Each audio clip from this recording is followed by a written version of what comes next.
l'instant, la Maison de l'Europe, partenaire avec Pop Media et Scopitone, de cette rencontre. Merci pour tout ça et cette opportunité.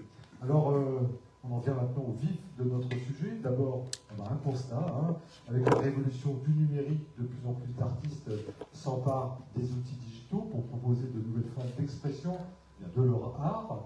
Outre le fait que cette transformation technologique permet d'ouvrir le champ des possibles de la création, elle permet également de faire tomber les frontières géographiques, ou potentiellement en tout cas, et pourrait permettre ou facilite la coopération entre les pays. Les opportunités de collaboration sont multiples et les dispositifs d'aide à la création les y encouragent. On verra ça également dans le cours de notre discussion. Alors, comment les institutions et particulièrement l'Union européenne ont-elles pris ce virage, le digital, sans bien, pour encourager la création transfrontalière? Comment contribue-t-elle à faciliter le processus de création des artistes numériques? Quelles sont les opportunités offertes dans ce cadre? On va voir ça avec vous, Laurence Baronne, bonjour. Bonjour. Du Relais Culture Europe, directrice adjointe exactement, et responsable du bureau Europe Créative France. Alors le Relais Culture Europe en quelques mots, alors avec les liens, mais vous pouvez compléter, une plateforme d'innovation sur l'Europe et la culture, une interface en quelque sorte, une sorte de hub, une structure publique nationale, c'est tout cela à la fois, mais c'est quoi encore le Relais Culture Europe pour les non-initiés? Alors on est une petite structure publique nationale, parce que quand on dit structure publique nationale, on a tout de suite l'impression quand même qu'on est beaucoup, donc je remets tout, nous sommes 10. Oui, mais nationales quand même. Oui, oui. Alors avec le paradoxe que oui, et en même temps comme on travaille vraiment sur la question européenne, j'allais dire qu'on est à la fois en France, mais aussi finalement de manière très naturelle à travailler à beaucoup d'autres endroits. On ne fait pas forcément chez nous la différence. Je pense que le niveau national, on pourra en rediscuter. Notre structure, c'est une structure publique qui a été créée en fait pour un objet qui est simple a priori, mais qui n'est pas toujours, qui est de favoriser en fait les réseaux de coopération en fait européens pour les acteurs du secteur culturel et créatif.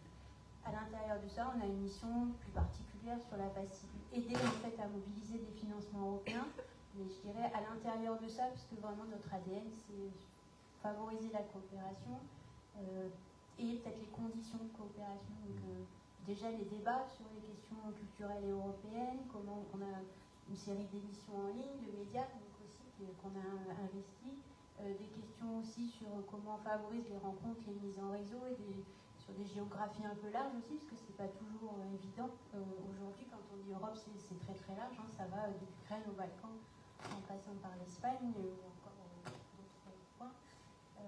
C'est vrai que c'est peut-être ça le principal. Très bien, puis on verra avec vous précisément qu'est-ce qu'il y a dans la boîte à outils de Réseau Culture Europe. Il y a des outils, des vrais, qui permettent de forger justement des parcours, et forcément des œuvres, et des carrières artistiques, etc., et des programmations, etc., etc. Alors avec nous également, je continue le tour de présentation, une artiste européenne, espagnole plus précisément, je sens qu'elle est cosmopolite, en tout cas, mais l'origine c'est l'Espagne. Alors, oui. Et encore plus précisément catalane. Et catalane, Barcelone, barcelonaise. Alors invité à table ronde, c'était hier, je crois, table ronde, sur les enjeux du numérique, c'est ça, Rossio? Vous étiez. C'était compagnon artificiel. Ouais. Et c'est une série de conférences qui s'appelle Ambivalence. Bon, passionnant, c'est un peu science-fictionnel en même temps. Mais alors, vous n'avez pas été programmé dans Scopitone 2022, mais en 2020, vous étiez à l'affiche de. Non, alors, dans la saison 2020 plutôt, Astérolux, justement pour une œuvre artistique, en partie numérique, qui s'appelle G5. Voilà. G5 qui est un spectacle, une performance, une installation. C'est vraiment ces trois dimensions. Vous êtes Rossio Berlinger, j'ai commencé à le révéler. Artiste qu'on peut qualifier de transdisciplinaire, c'est peut-être ça votre marque de fabrique. Vous intéressez aux grands enjeux, ça tombe bien pour la présente émission, et l'éducation de notre monde. Puis vous coopérez régulièrement avec des scientifiques. Alors moi ça m'intéresse particulièrement, et on verra ça peut-être plus précisément tout à l'heure. Et puis on verra plus largement comment vous vous emparez du numérique. Et si c'est le numérique qui vous ouvre finalement le champ des possibles pour la création et la diffusion de vos œuvres à l'échelle européenne. Voilà, ça, et puis, je vais terminer le tour de présentation de nos invités avec Cédric Huchet. Bonjour Cédric. Bonjour. Alors, responsable des arts numériques et de leur programmation pour Scopitone, l'événement qui est en cours actuellement, et pour Stéréolux. Stéréolux, ça va sans dire, on va dire quand même, une salle qui est bien connue à Nantes, un des lieux de Scopitone, et qu'on peut définir comme un espace de création et de diffusion entièrement dédié aux musiques actuelles et aux arts numériques. Ça te va comme définition? C'est parfait. Voilà. Alors, je vais te tutoyer parce qu'on se connaît depuis un moment. On a œuvré dans la même radio il y a déjà un petit peu de temps. Et puis, moi, j'avais envie, alors, rebon anniversaire à Scopitone. On évoquait la première édition du côté de la Beaujoire il y a quelques temps. Ça manque d'image, là, ça serait bien d'avoir des souvenirs photographiques, c'est dur à trouver, mais c'était du temps argentique. Puis j'avais une question plus contemporaine, tout simplement. Comment ça se déroule, Scopitone? Ça a commencé il y a quelques jours. Ça a commencé, ça se déroule plutôt pas mal et de façon relativement confortable, j'ai envie de dire, parce que c'est une édition volontairement resserrée cette année. On est dans un contexte compliqué qui n'échappe à personne, de reprises étranges, incertaines, pleines de doutes, d'incertitudes, d'interrogations. On n'a plus du tout en tête les envies des mêmes modèles économiques, fonctionnels, culturels d'avant. Oui, il y a même des grands projets culturels nantais qui sont abandonnés. Hein. Voilà, et ça nous donne des bonnes leçons de vie, je pense, pour la suite. Peu importe nos opinions, nos partis, nos militantismes divers et variés, je crois que ça a été quand même, j'ai envie de le dire, un soulagement pour plein de gens. En tout cas, le festival se passe bien. C'est une édition resserrée. On a étonnamment dans un festival qui a été vraiment lifté, j'ai envie de dire, quasiment tous les ans ou tous les 2-3 ans. Enfin, on s'est souvent remis en question sur le festival, son format, son contenu, sa durée, ses lieux d'exploitation. Et en fait, il y avait cette année un petit manque d'espace, de lieux adéquats et de budget. Ça non plus ça n'étonnera personne, parce que c'est le propre un peu de tous les acteurs culturels, c'est leur quotidien, mais qui nous ont fait réfléchir à une édition resserrée, qu'on allait peut-être redédier un petit peu aux nuits électro qui ont été malmenées ces dernières années, qui nous ont amené à faire des choses qu'on savait faire dans des lieux équipés et donc sans doute aussi un peu moins engageants ou moins coûteux, et qui allaient nous faire prendre moins de risques et qui allaient aussi renouer à travers deux pièces majeures quand même dans l'espace public, qui ne vont pas remplacer un grand lieu d'exposition avec plein d'œuvres et plein d'artistes, mais qui nous permettaient de renouer avec un public qu'on avait un petit peu perdu de vue, qui est un grand public, ce grand public qu'on affectionne aussi au festival, qui aime venir au festival, nous l'a prouvé les années passées, mais qu'on avait un peu perdu de vue et qui aime sans doute aussi se faire surprendre dans des lieux, des contextes, des configurations, des propositions artistiques dont ils ne savent pas grand-chose en fait, mais qu'ils apprécient et qu'ils aiment découvrir au fil d'une balade dans la ville de Nantes. Voilà. Donc édition resserrée, 4 jours, 4 nuits, plus 4 soirées, 4 nuits que 4 jours d'ailleurs, en dehors de la rencontre. Il ne reste plus une seule place. C'est blindé. mais c'est blindé, ouais. Mais c'est des petites jauges aussi. Hein. Mais en l'occurrence, sur le parcours, les 2 pièces à voir qui sont qualifiées de mapping, ces projections monumentales sur des monuments ou sur un écran d'eau, sur un magnifique écran d'eau sur l'Erdre, nous donne à avoir des formes quand même assez singulières et toujours, j'ai envie de dire spectaculaires. C'est presque un gros mot spectaculaire dans le spectacle ou dans la culture, mais c'est pas un gros mot, c'est quelque chose qui c'est ce qu'on regarde, la racine. C'est ce qu'on regarde, c'est ce qui nous fait rêver, ce qui nous impressionne, ce qui nous fait grincer des dents, c'est ce qui nous fait réagir. Ce qui nous fait un peu nous décaler de la réalité un peu dure parfois. Exactement. Et qui paradoxalement n'est pas dans le high-tech du numérique que l'on défend peut-être parfois un peu trop, mais voilà, qui nous rattache ou nous raccroche aussi à du vivant. En tout cas, Scopitone, il y a des choses grand public qui sont gratuites également. Il y a vraiment une attention à l'accessibilité. Mais quand c'est payant, c'est pas très cher. Oui, voilà, c'est soit pas très cher, soit gratuit, mais l'idée, effectivement, c'est toujours encore d'aller vers ce grand public et puis d'aller chercher aussi le public et de ne pas attendre qu'il arrive dans notre belle tour d'ivoire. Donc ça fait partie du jeu. Voilà. Donc content de vraiment faire cette édition. Alors, je ne l'ai pas dit encore, mais je m'en pose de dire réalisé par Manon Riba, qui fait partie de l'équipe de Pop Media. Et Emma est aussi chargée de communication pour Pop Media.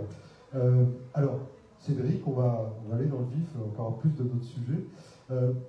parler d'Europe et de création numérique, c'est ce qu'on va faire aujourd'hui. C'est plutôt parler d'une partie de l'Europe ou d'une autre. Est-ce que, évidemment, cette création numérique elle est plus vivace dans le nord, au sud de l'Europe? Comment tu regardes ça de ta fenêtre art numérique, j'allais dire?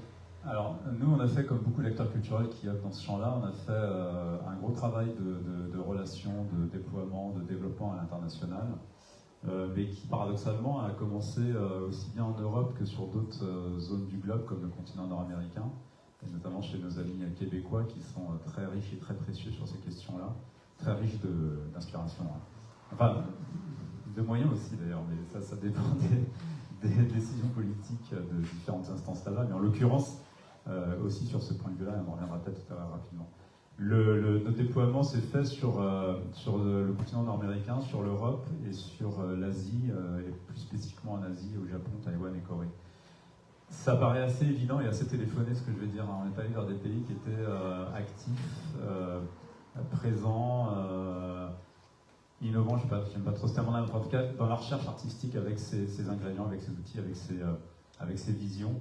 Et très logiquement, ce qui n'est pas forcément très louable, mais on ne peut pas forcément s'en féliciter, surtout moins maintenant. Mais très logiquement, on a beaucoup travaillé avec l'hémisphère nord du globe, et pas beaucoup avec l'hémisphère sud, et on le regrette vivement aujourd'hui, mais il n'est pas trop tard, et on s'y penche sérieusement. Et concernant les frontières, à l'inverse de différents dispositifs, comme les jumelages, comme des dispositifs de financement, comme des fonds qui peuvent être aussi, notamment ceux pour quoi vous travaillez, qui peuvent être vraiment importants. Voilà, exactement, sur l'Europe. Parce qu'en fait, je dis ça parce que nous, on n'a jamais été pilote sur un projet européen, ça paraît fou, et on a tout récemment été intégré dans un projet, mais c'est arrivé vraiment sur le tard dans nos activités. À tort aussi sans doute, mais il y a des raisons à ça, et j'y reviendrai aussi rapidement tout à l'heure. Et en fait, on ne s'est pas arrêté à des frontières, on est allé vers les zones géographiques et vers les cultures qui étaient en phase avec ce qu'on avait envie de montrer et ce qu'on essayait de faire chez nous. Avec toujours cette volonté aussi de montrer ce qu'on fait ici ailleurs et de montrer ici ce qui est fait ailleurs. Voilà, il y a vraiment une logique du local à l'international qui nous habite et qui nous anime depuis très longtemps. Mais l'Europe pour nous était une évidence, mais j'ai envie de dire pas plus que le Québec ou que le Japon ou que d'autres pays en Asie. Et tout ça s'est fait en dehors des sentiers battus ou des formats que peuvent dicter certaines instances ou certaines collectivités ou certaines configurations, certaines politiques culturelles. Évidemment, après, on est comme tout le monde, on va aussi chercher là où il y a des financements et donc se rapprocher d'institutions, d'organismes et de pays qui favorisent tout cela.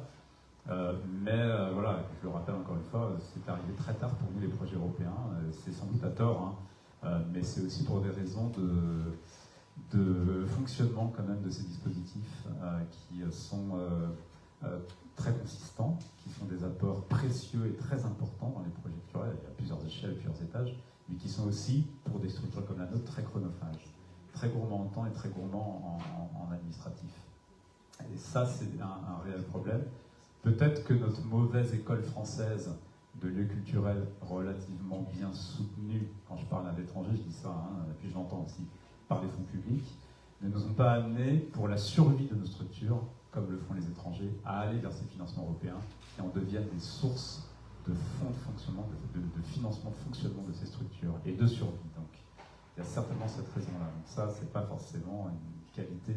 C'est un peu nécessité fait loi, effectivement. Exactement. Mais au-delà de ça, c'est vrai que voilà, nous, ça s'est construit comme ça, et donc avec le nord de l'Europe, et ça nous a fait, à tort, oublier ou passer à côté d'une culture tout aussi riche intellectuellement et nourrissante, qui aujourd'hui commence à émerger un peu plus dans le continent africain, en Inde, dans des contrées beaucoup plus lointaines au nord ou au sud du globe, mais dans des endroits un petit peu moins évidents et auxquels on pense un peu moins quand on parle de numérique. Voilà, mais on a bien retenu dans ce que tu disais que assez activement, et au départ, c'était plutôt les pays nordiques, saxons, anglo-saxons, connexion avec la Grande-Bretagne aussi, historiquement, la Belgique.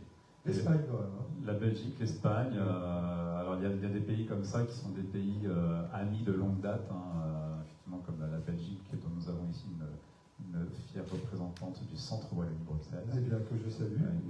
Alors, je ne l'ai pas dit, ça permet de dire que si vous voulez poser des questions justement à nos invités, n'hésitez pas à intervenir. Je me déplacerai avec le micro. Bonjour, madame. il y a des vraies instances comme celle-là qui sont je sais pas, enfin bon voilà, c'est un peu les équivalents des instituts français chez nous, mais qui font des actions absolument remarquables, qui sont des alliés essentiels, vitaux pour nos échanges, et qui œuvrent d'une façon absolument incroyable aussi bien à la vie et à l'export de leurs artistes qu'à la vie, forcément, plus ou moins directement, de nos structures et de nos festivals. Laurence, tout à l'heure avec vous, on reviendra sur la complexité ou la chronophagie. C'est peut-être des arguments que vous connaissez qui vous sont pas opposés, mais en tout cas adressés parfois dans des conversations formelles ou informelles. Et voir le rôle d'ailleurs du Relais Culture Europe, c'est de pouvoir justement accompagner, c'est-à-dire prendre la main et pouvoir faire gagner du temps en structure avec le métier que vous maîtrisez, que vous exercez. On parle d'art numérique, on parle de l'artiste. Moi, j'ai envie de me tourner vers Rossio. Est-ce que vous avez une définition d'artiste numérique? On va utiliser ces deux mots. C'est compliqué. Est-ce que c'est un artiste numérisé dans son essence, ou est-ce que c'est quelqu'un qui s'appuie sur la chose numérique comme un moyen, comme une fin? Comment vous voyez ça, Rossio? Un peu de sémantique. Non, je ne savrais pas dire là-dessus. C'est compliqué. Vraiment, c'est très compliqué. C'est vraiment très compliqué. Si quelqu'un dans la salle a une solution. Ouais, je suis très contente qu'il y a des choses comme ACNUM qui existent aujourd'hui, comme des réseaux qui finalement font qu'il y a des pratiques, des tendances esthétiques qui nous font converger à certains artistes, à certains lieux et tout ça. Et là, ouais, on pourrait dire, mais même le réseau de ACNUM, il a choisi de ne pas s'appeler art numérique, il a choisi de s'appeler arts hybrides. C'est vrai que ça fait plus de sens, peut-être le côté transdisciplinaire ou hybride, que axer vraiment l'idée du numérique, parce qu'elle peut être obsolète très vite. Oui, vu un peu l'évolution des technologies. Si on s'axe trop sur là, c'était digital, tu vois, ça se trouve l'interaction avec des interfaces ou des systèmes algorithmiques, dans quelques années, ils ne vont pas passer par les doigts. Et bah, ils ne passent pas par les doigts, donc ça n'est pas de l'art digital. Et du coup, est-ce que ça va faire les deux sens? Je veux dire que ça va rester juste par des tendances d'époque. Du coup, pour l'élargir un peu plus, l'idée d'hybride, bon, ça permet que ça ne devienne pas obsolète par rapport à une période. Vous prenez soin à ça, d'ailleurs. J'ai l'impression que le numérique, vous l'utilisez, mais vous gardez une certaine distance avec le numérique. Vous n'oubliez pas la tradition. Donc, il y a catalane, il y a peut-être quelque chose d'un peu d'andalou, parce que j'ai vu une pièce de vous où il y a du flamenco. Ouais. Voilà. Et c'est cette hybridation, ce mix qui vous intéresse dans la création qui n'est pas co-numérique, qui est hybridée finalement, c'est ça? C'est ce que vous venez de dire finalement. Je répète ce que vous avez dit avec d'autres mots. Oui, en fait, pour moi aussi, qui me fascine et qui nourrit la création, je pense à plusieurs artistes qui travaillent dans ce domaine, peut-être, c'est la question de... C'est des outils qui sont très ouverts, qui permettent de écrire autrement. C'est que l'outil, il dégage un sens aussi par soi, et qu'après, il y a aussi tout le jeu de détournement qui est très intéressant, de piratage, de quelque chose qui a été... mais qui est vieux comme l'art, non? Que la table était... Je sais pas, elle est designée pour servir à quelque chose. Donc tu vas le trouver à un autre usage, ou tu vas détourner l'usage. L'urinoir de Deschamps. Voilà. C'est ça. Donc c'est vrai qu'il y a certains outils dits numériques qui, quand tu peux les détourner ou les utiliser pour faire quelque chose de l'ordre poétique ou de l'ordre, voilà, pas forcément utilitaire.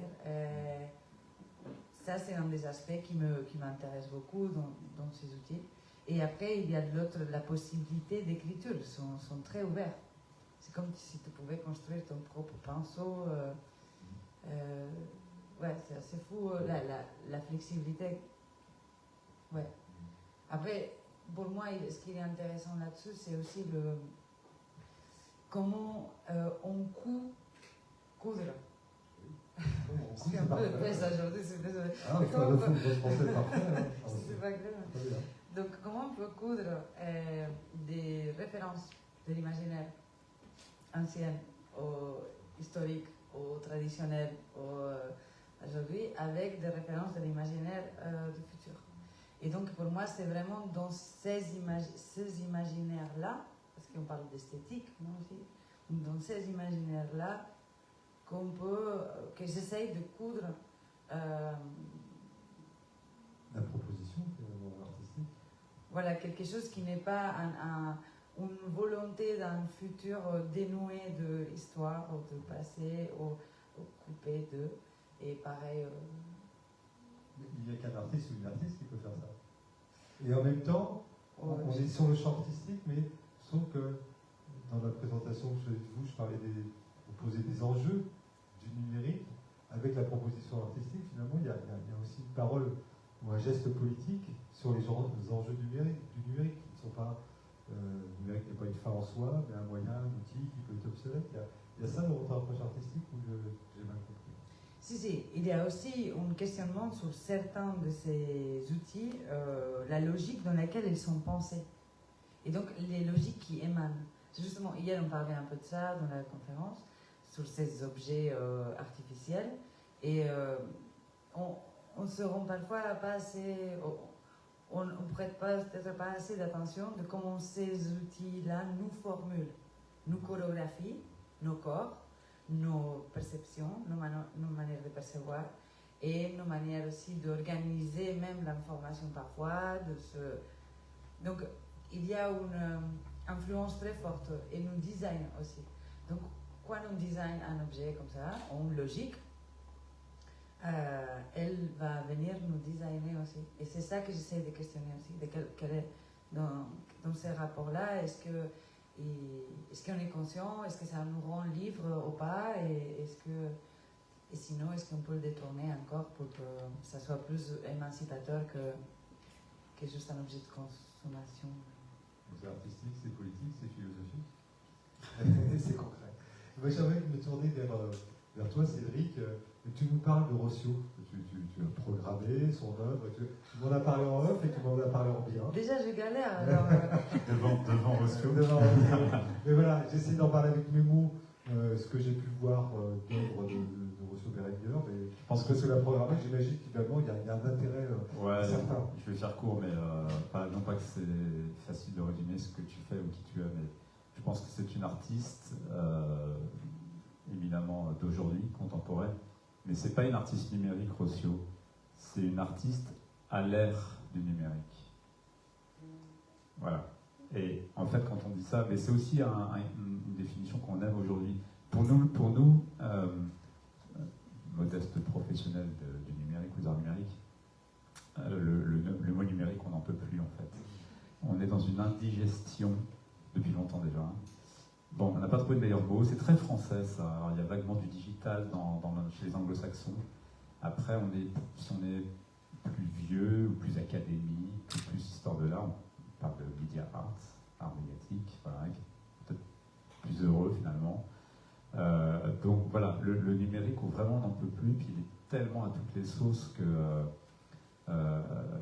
Et donc on parle d'hybridation, c'est un terme qui va être galvaudé dans pas longtemps, hein, mais voilà, ça reste encore quelque chose qui nous anime pas mal, qui nous éclaire.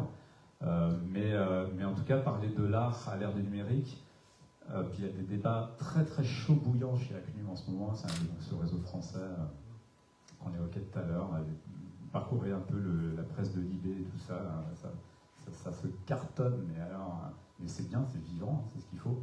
En tout cas, il y a des enjeux et des visions très divergentes, mais très fortes, très intéressantes à débattre sur ce que pourrait devenir l'art numérique ou les arts numériques, si ça a légitimité à continuer de s'appeler comme ça, à exister sous cette forme-là, à être fantasmé de cette façon-là.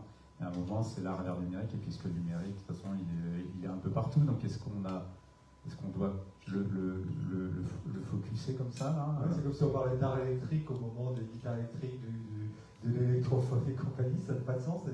C'est une révélation ce que tu me dis aujourd'hui. Écoute, je ne sais pas si c'est une révélation, mais en tout cas de parler de l'art à l'ère du numérique fait sens vraiment dans ce débat. Oui, c'est diffusé en direct, donc je suis obligé de te donner le micro. Je voulais juste dire qu'en Belgique francophone, cette définition, ce terme numérique a aussi posé question. Au départ, en 1999, on parlait du multimédia. On sait très bien qu'en France, c'était numérique, donc au Québec, le médiatique. Et puis, on a dû inscrire notre soutien dans un décret. Donc, il y avait le soutien aux arts plastiques, le soutien à l'architecture, etc. Et on s'est demandé comment se définir, parce qu'on n'arrive pas à définir l'art numérique. On a une définition à l'envers, c'est-à-dire ça doit être une création artistique avec plusieurs médias. En très résumé, c'est ça. Mais donc, l'intitulé a changé, c'est ouvert, et c'est art numérique et technologique. Sachant que le numérique, voilà, c'est bon, ça fait 30 ans. Donc maintenant, on est plutôt sur art technologique. Ce qui permet d'accepter et de prendre en compte tout ce qui ne sera pas nécessairement numérique, mais qui sera avec des nouvelles technologies. La baseline de la première édition Scopitone 2002, c'était musique, images et nouvelles technologies associées à l'information et à la communication. Alors, il n'y a pas beaucoup de vieux comme moi dans la salle, mais laisse tomber le mot barbare, quoi. Les lycées, hein, tu vois, c'est quand même... C'est ça, c'est ça. C'est un autre siècle. Hein. Après, le M est tombé, parce que c'était du nouvel, effectivement. Donc, il fallait qu'on passe quand même un petit peu par là. Je vais rester un petit peu avec vous dans la conversation Rossio. La dimension européenne, ça vous parle? Ça a un sens que je vous pose même cette question d'un parcours européen, d'une artiste qui pratique un art hybride, avec du numérique mais pas que, avec de la tradition dedans. La dimension européenne, ça a un sens pour vous? Ou c'est au gré des propositions que vous avez, qui en France, qui je ne sais pas où, peut-être de l'autre côté de l'Atlantique ou ailleurs dans le globe? Si, ça me parle. Je pense que c'est une chance, pour moi en tout cas, de que l'Europe existe, de que... Ouais. et d'avoir un passeport européen. En tout cas, parfois on oublie, mais c'est un sacré privilège. Privilège, je ne sais pas, mais en tout cas, voilà, ça change beaucoup la donne quand tu n'as pas déjà un passeport européen. Et moi, j'ai eu aucune complication pour avoir une sécurité sociale ici, comme je l'avais en Espagne, ou voyager, aller en Belgique, revenir, nanana. Ça ne me pose aucun problème. Et ça, peut-être on est trop habitué à... On ne se rend pas compte de comment c'est un méga luxe. Parce que maintenant, on se rend plus compte avec l'Angleterre, et du coup, s'il faut aller faire une date en Angleterre, ça devient super compliqué. Avec le Brexit, ça a compliqué la chose, on ne se rend pas compte. Avant, c'était facile. Maintenant, on le pense plusieurs fois, et la logistique, ça prend un autre niveau. Alors que la circulation entre l'Espagne, les différents pays, aller en Grèce, aller là, en Italie, on ne pose même pas la question. Il y a une espèce de fluidité comme ça, transfrontalière, qui est quand même, là aussi pareil, j'ai pas mal passé du temps en Suisse, c'est pas le truc. Mais quand tu traverses des frontières comme ça, non mais c'est énorme, on ne se rend pas compte. On se rend pas, je sais pas, en tout cas, peut-être quand on a trop la facilité de ça. Et cette circulation, elle nourrit la création artistique, le fait de se déplacer en soi, est-ce que c'est une nourriture pour la création? Moi, je pense que c'est une nourriture pour la culture, dans les grands mots. C'est... Ouais. Moi, je suis vraiment triste des effets des frontières. C'est quelque chose qui me perturbe beaucoup et me blesse beaucoup. Et surtout, en ayant pas mal de personnes dans mon entourage qui par leur passeport ou par leur nationalité, pour eux, c'est très compliqué de traverser une frontière. Pour eux, c'est très compliqué d'aller là-bas ou au Canada ou venir là. C'est vrai que quand tu as ça, c'est...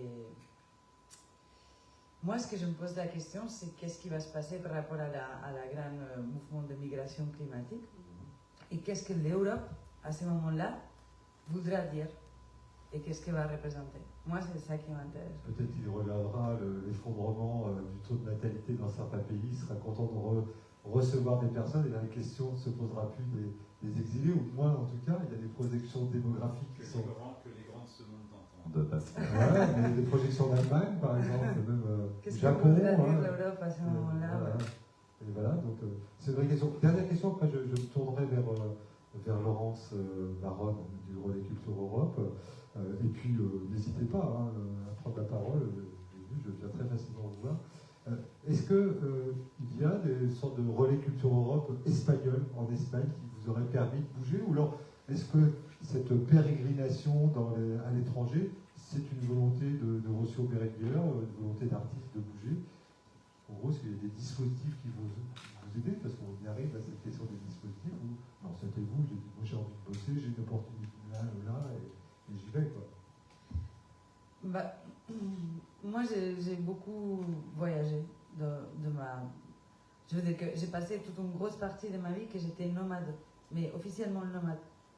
Je me suis identifiée avec ça, et en fait, après une période de vie, j'ai vécu dans un camion, après je vivais n'importe où je tombais, et encore aujourd'hui, j'ai pas de maison. Donc pour moi, c'est très symbolique. J'aimerais bien maintenant avoir une maison, donc ça commence à être le moment. Ça y est. Mais ouais, mais après, ça dépend de qu'est-ce que ça veut dire. Pour moi, le fait de ne pas... Moi, je ne crois pas aux nationalités. Je ne crois pas à l'identité nationale. Ça ne fait aucun sens pour moi, mais je pense que c'est une espèce de traumatisme d'être espagnol et catalan et avoir un père catalan et une mère andalouse. À un moment donné, tu dis, ok, on va... C'est votre cas? Ouais. D'accord. Du coup, à un moment donné, tu dis, écoute, on n'est ni catalan, ni espagnol, ni rien, ok, on n'est rien, ok. Laisse tomber, on est des humains. Okay. Non, mais à un moment donné, quand tu as beaucoup de friction pour les identités nationales, je sais pas, ça peut devenir assez absurde. Et j'y crois. Et donc, il y a pas mal de gens aussi qui s'identifient avec une identité européenne. Moi, ça me correspond pas mal, c'est vrai.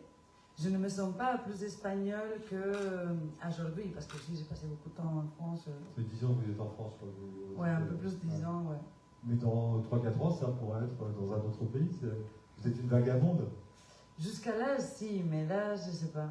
Ouais, après on vieillit, il faut se poser, quoi. Non, mais c'est vrai, à un moment donné, il faut choisir un endroit de construction. Mais en tout cas, il y a l'idée d'une vie comme un parcours, et les vies parcours, et par plein de raisons, en fait, elles peuvent bouger ou elles peuvent se trouver à se déplacer.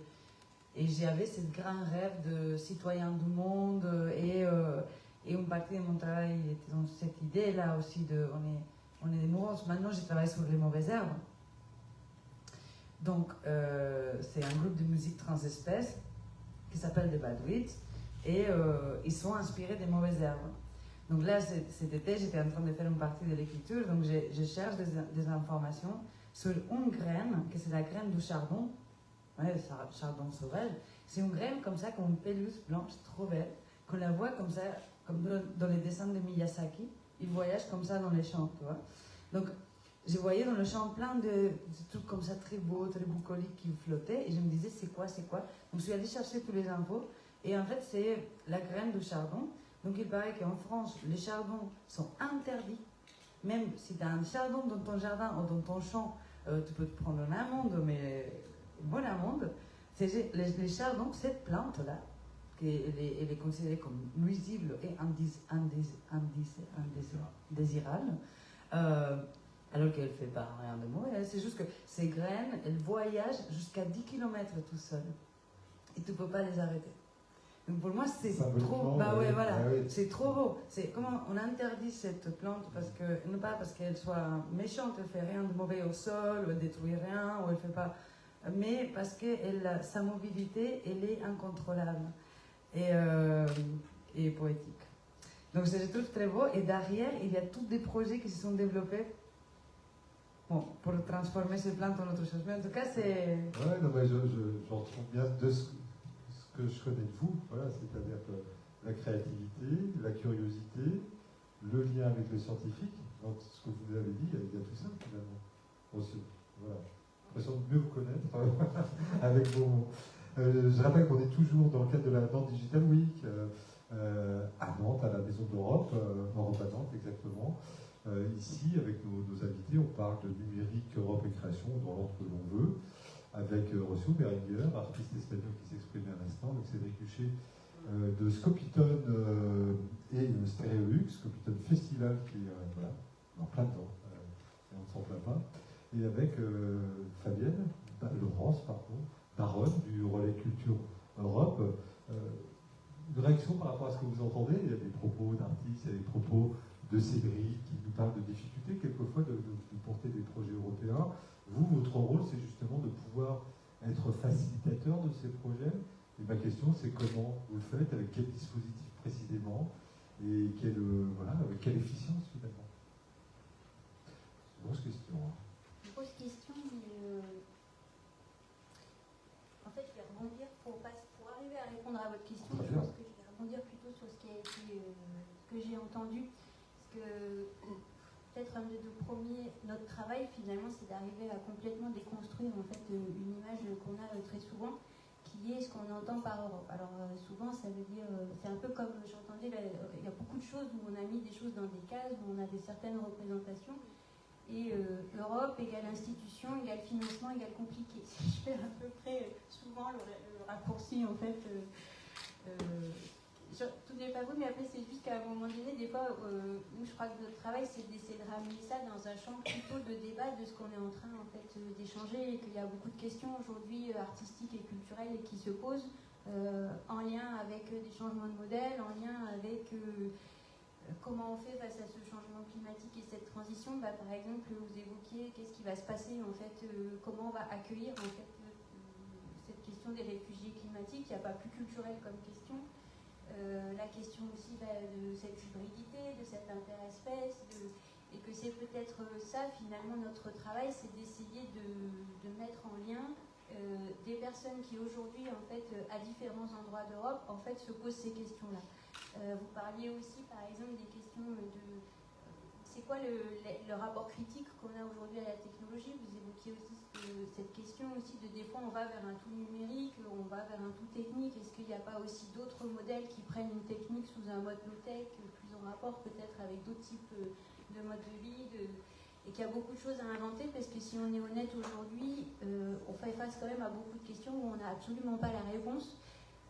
De comment on sort, vous évoquiez aussi comment on sort d'une pandémie, on voit, y compris, je sais pas, on travaille beaucoup aussi d'autres secteurs, le cinéma par exemple, les gens ne reviennent pas. Donc il y a vraiment toute quelque chose d'une interrogation. Cette interrogation-là, finalement, elle n'est pas juste ici, puisqu'elle est même beaucoup plus largement. Donc nous, on la vit d'une certaine manière parce qu'on a été construit dans un certain modèle et qu'il faut déconstruire le nôtre pour arriver à le repartager. Et c'est peut-être un petit peu ça. Et on n'a pas toujours, en fait, nous ce qu'on voit, c'est qu'il n'y a pas forcément toujours des espaces où en fait on peut échanger, en fait, déjà de ça. Parce que monter des projets, encore faut-il pouvoir échanger avec d'autres sur ce qui est en train de se passer, comprendre ce qui est en train de se passer. Là, je mets tout le monde au défi aussi d'arriver à avoir des fois quelles sont les problématiques précises. Il faut aussi beaucoup en échanger. En plus, pendant la pandémie, on a été beaucoup déconnectés finalement. Je parle pas pour... Oui, on a tous fait du Zoom. Mais on a quand même, je trouve, aussi perdu une partie d'appréhension aussi de ce qui se passe en fait réellement sur les terrains, de ce qui se passe ailleurs, de comment les autres interprètent aussi ce qui est en train de se passer. À peine on sort en fait de la pandémie, y a un conflit qui se déclenche. Bon. Donc voilà, je dirais, pour répondre à la question, je dirais comment on essaye de faire, déjà en pas partant par le financement, et en partant en fait d'essayer déjà d'avoir des lieux où on échange en fait de ça. Et après de se dire, finalement ces financements, on essaye aussi de... Alors par rapport à ça, il y a des questions de débat, il y a des questions de réseau d'échange, et peut-être notre particularité, c'est qu'on n'est absolument pas sectoriel. On part plutôt par les problématiques finalement, par les enjeux, et en se disant on va réunir, ça peut être des gens qui travaillent sur l'île de la Réunion, sur l'océan, comme des gens qui vont travailler sur de l'interespèce à un autre endroit. Parce qu'on se rend compte qu'en fait ça, il y en a vraiment besoin et c'est pas si évident. Donc ça, je dirais que voilà, déjà ça. Et après, sur les financements, on essaye d'avoir une double chose qui est déjà, je pense, vraiment de déconstruire, je pense, beaucoup de représentations, parce que ce dont il n'y a pas beaucoup de financement aujourd'hui public qui disent la réponse elle est coopérative. Vraiment, Donc, nous, en France particulièrement, pays jacobin, centralisé. déjà, nous, on a des financements publics, donc c'est déjà, pour rebondir sur ce que vous disiez, c'est pas partout quand même, et c'est pareil, c'est la facilité de circulation, c'est ce que vous évoquiez aussi, on le voit tous les jours quand même, il y a quand même des grands privilèges, et du coup, déjà, il faut avoir du financement public. On voit que dans beaucoup de pays, c'est vrai que les fonds européens, oui, quand vous n'avez pas de financement public, quand vous êtes dans un pays où l'état de la liberté publique, selon ce que vous travaillez artistiquement, c'est compliqué, donc vous ne pouvez pas toujours aussi trouver le ressort. Donc finalement, le réseau international et le financement européen, il est important.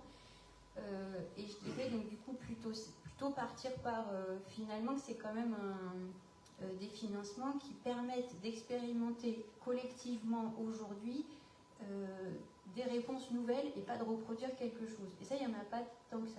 Donc à la limite, nous on se dirait, le problème, ce qui est intéressant sera de voir comment ça, ce programme, il peut plutôt évoluer et vraiment faire une vraie politique après.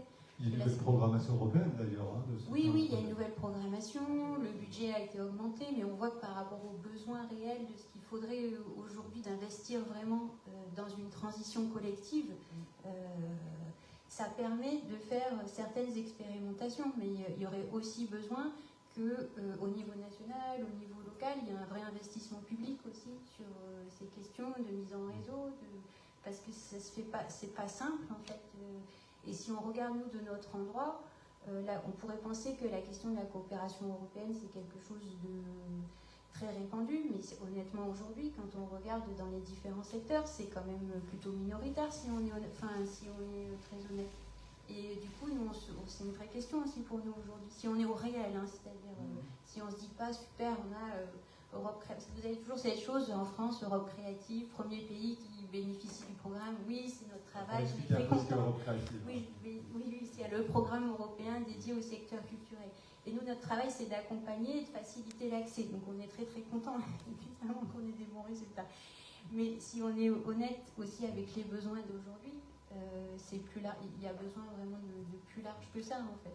Bon, si vous vouliez réagir tout à l'heure au propos, n'hésitez pas. Ah ouais, non. Et je redonne la parole après Laurence. Mais j'espère que ça ne va pas sonner comme une critique, mais peut-être comme la frustration que ça fait du bien de vous entendre parler.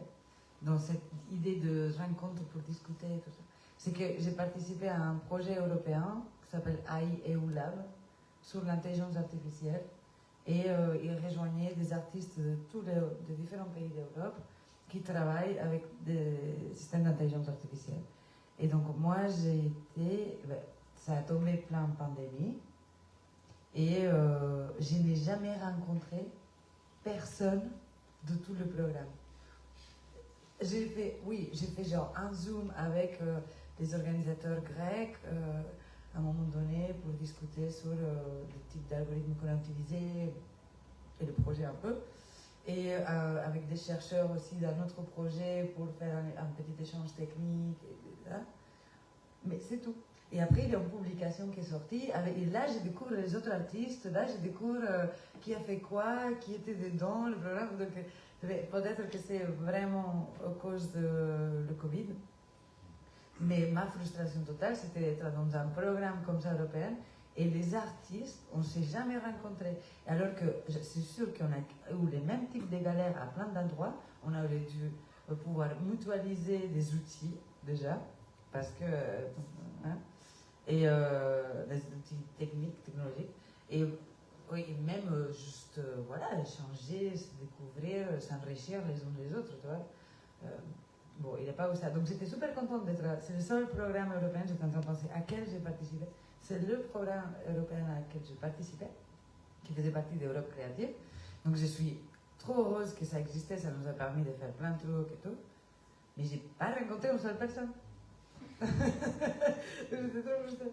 C'est une dimension importante aussi, le fait de rencontrer vraiment les protagonistes d'un programme. Je ne sais pas comment ça se passe. Est-ce que c'est la nécessité sans doute, c'était en période Covid, Je pense pas que je dis ça, j'espère qu'il n'y a aucun mauvaise foi, des gens géniaux qui ont développé ce projet et tout, tu vois.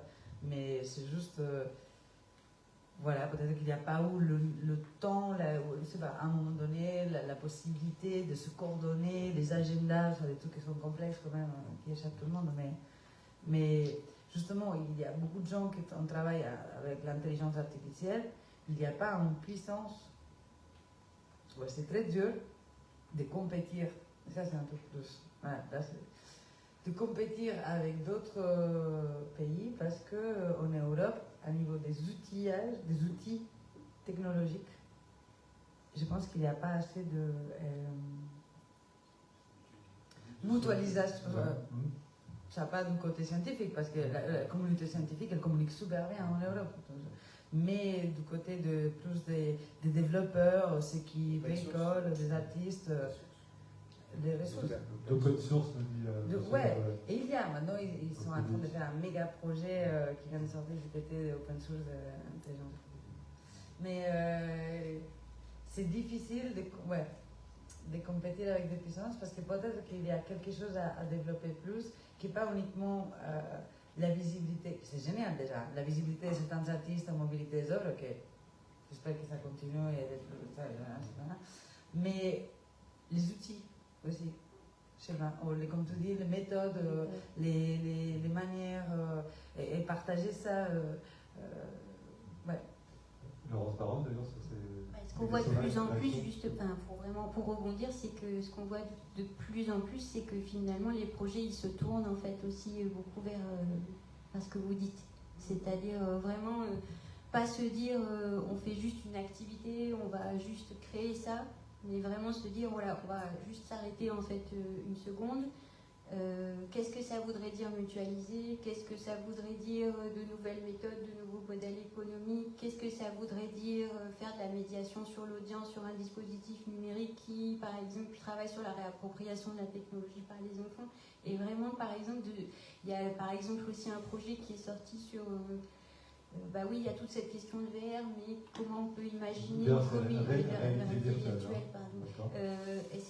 Est-ce que là aussi on va pas trop vite aussi vers la technologie? Est-ce que par exemple le soutenable et éthique ça peut avoir un sens aussi dans l'usage en fait qui en est fait, et par exemple de dire, le projet disait on voit aussi que c'est des technologies qui sont captées, concentrées par des grandes puissances, et que la question des communs par exemple elle est vraiment importante. Et là, il faut qu'on s'organise à l'échelle aussi européenne, comment on fait pour créer des communautés qui mutualisent aussi. Donc ça, c'est... Sur la base de données libres, par exemple, monsieur parlait d'open source, des choses oui, comme ça. Oui. Mais après, c'est parce que si chacun a expérimenté, finalement, on a l'impression à des endroits, des bouts, en fait, de solutions. Et là, ce qu'on voit, c'est on sent beaucoup le besoin, en fait, d'arriver à partager, finalement, chacun de ces bouts-là pour commencer à s'organiser un peu plus et, du coup, à être plus autonome aussi, à retrouver une petite part de souveraineté là-dedans, quand même, aussi, et de ne pas se laisser... happer par ce que ça va tellement vite aussi. Et du coup, oui, c'est vraiment plus là, on voit que l'évolution, elle est plus vers ce type aussi d'usage, en fait, du financement. Pour autant, il y a des projets qui voient le jour, à la lumière du travail que vous faites au Relais Culture Europe. Il y a des choses que vous développez, je crois, avec Stereolux, le projet avec TCAP. Oui, effectivement. Alors, c'est le fameux projet que j'évoquais tout à l'heure pour dire enfin, nous voilà dans un programme européen tout de suite, Cédric. dont nous ne sommes pas pilotes, encore une fois, je tiens à le souligner, avec une vraie modestie, c'est porté par un autre acteur. Mais, on est dans ce projet-là sur des publics empêchés, sur une démarche d'action culturelle de fond. Voilà, c'est intéressant parce qu'en plus on est pas au sens premier dans un projet de création artistique, et ça fait longtemps que dans des lieux comme les nôtres, avec les développements des services d'action culturelle, ces projets-là, ces axes du projet ont pris de la place, et à très juste titre. Mais d'avoir un projet européen là-dessus, c'est chouette parce que pour le coup, c'est pas un projet de création artistique, c'est un projet de création, je sais pas, sociale, avec une ambition solidaire. Change de regard, j'ai retrouvé le nom. Voilà, change de regard, c'est des démarches différentes et qui sont somme toute assez récentes quand même dans les lieux culturels. Mais juste pour rebondir sur l'histoire de l'Europe quand même, parce que tout à l'heure, quand on parle de la migration, des cultures, de ce qui peut se passer en bien ou en mal, de ce qui peut être souhaitable pour l'avenir, c'est qu'en fait dans l'Europe on a encore, je trouve, un petit peu de retard dans nos mentalités. C'est-à-dire que même dans un projet européen qui réunit des différents pays, différents acteurs, même dans une programmation artistique avec différents artistes venant de différents pays européens, alors ça peut être stimulant, et ça l'est souvent, et c'est aussi bien d'être stimulé par ça, mais il y a quand même une compétition encore aujourd'hui qu'on retrouve nous, et qui sont à l'origine de ces guerres plutôt amicales, mais des fois un peu plus frictionnelles, que se font différentes nationalités, différentes cultures, différents pays. Nous, on la vit de façon très vive avec les Pays-Bas, par exemple, avec qui on travaille beaucoup. Et à la fois, il y a quand même ce rapport-là. Alors, et c'est aussi de notre faute, hein, on va dire, la France prétentieuse, fière et arrogante, dont l'emblème est le coq. Je vous promets, quand on voyage, comme moi, j'ai la chance de voyager en Europe, on vous le rappelle régulièrement. Mais c'est à juste titre. Et donc, à côté de ça, il y a quand même une compétition, même dans un même projet européen. On sent parfois, peut-être que ça s'estompe, je le souhaite en tout cas vivement, et en tout cas je pense que ça ne peut que s'estomper.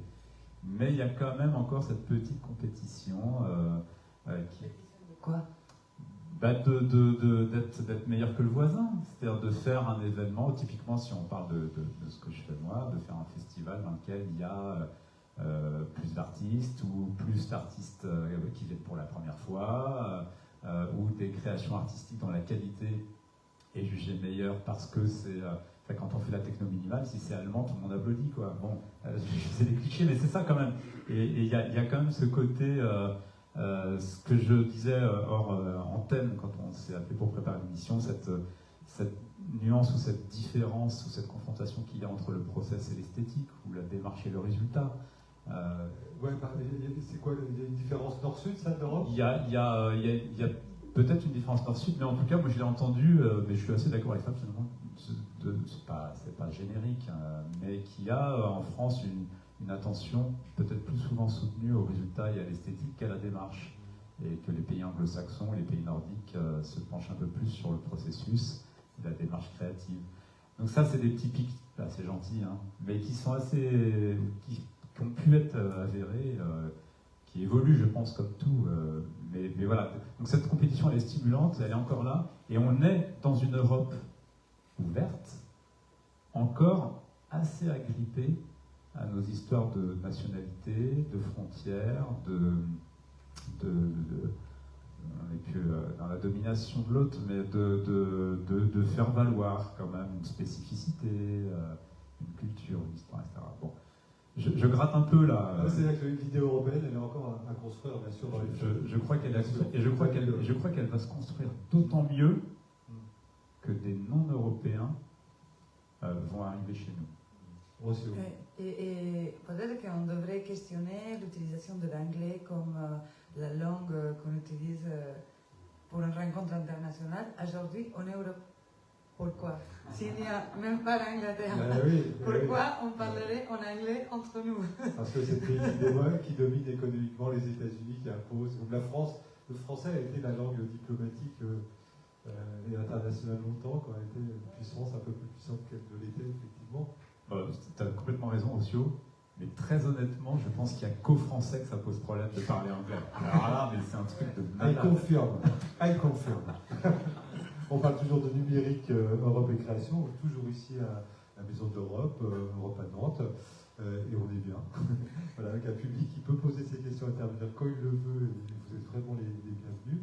On est toujours avec Cédric Huchet de Scopitone, Stéréolux, avec Laurence Baronne du Relais Culture Europe, et avec Rocio Berenguer, artiste espagnol, qui connaît bien la France depuis quelques années, qui connaît bien Nantes, qui connaît bien Scopitone, et qui connaît bien les arts hybrides, puisqu'elle est pratique. Mais j'ai redonné la parole à Laurence Baronne, et recentrer vraiment sur notre sujet, dont on ne s'est pas éloigné énormément non plus.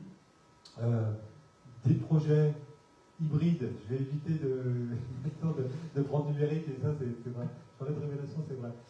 Quel genre de projet vous pouvez soutenir finalement? Et puis ma sous-question derrière, c'est est-ce que vous pouvez accompagner plus des structures de diffusion, par exemple, ou plus des artistes ou les deux? Comment ça se passe? Je rentre dans votre cuisine un peu. Hein. Nous, déjà, en fait, c'est pas nous qui donnons les financements. Donc, on n'a pas de dispositif en fait, de soutien. Nous, on est un interface. Nous, on est la structure en fait qui va. Vous êtes l'interface. On est l'interface. Donc, ça, c'est super important hein, parce que c'est pour ça quand vous me dites ce qu'on faisait, nous, on fait tout ce qui fait qu'on peut faciliter les conditions pour qu'après des projets émergent. Là-dedans, il y a effectivement, au moment où vraiment les gens veulent mobiliser les financements, déjà notre travail c'est de faire que l'information circule le plus possible. C'est aussi d'avoir un appui vraiment technique qui fait que aussi, c'est pas parce que on a 15 ans d'intériorité sur de l'ingénierie européenne que ça va être plus facile ou automatique. On essaie d'avoir justement cette question publique, de se dire... on regarde déjà on accompagne tout le monde, ça c'est la première chose, et du coup en disant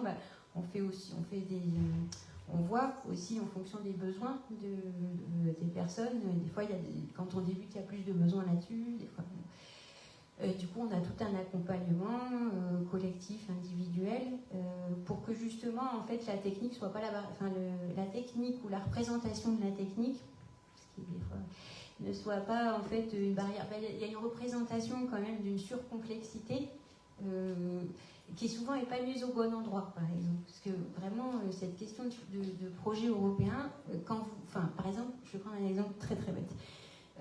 Souvent, il y a une représentation que c'est très très difficile de déposer un dossier parce que le budget c'est très compliqué. Celui-là, on l'entend, mais vraiment...